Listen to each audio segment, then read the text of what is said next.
Hello, my name is Jason Marino Alia. I'm 34 years old.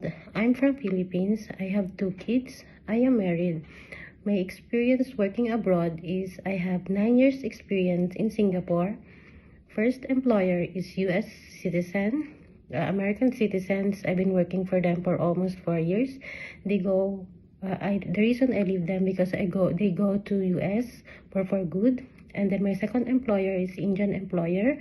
They have 2 kids. They have one pet, and then 3 landed house. They go for US for the company. The company transferred them in the US.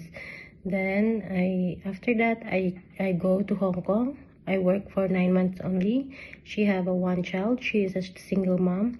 The reason why I leave them because she don't give me food allowance, and then my off day is she don't give also. She only give me one time 1 month, which is 10 o'clock to 4 p.m. Then after that I decided to resign, and then now I'm looking for another job. I hope I can find another employer to work with. Thank you so much.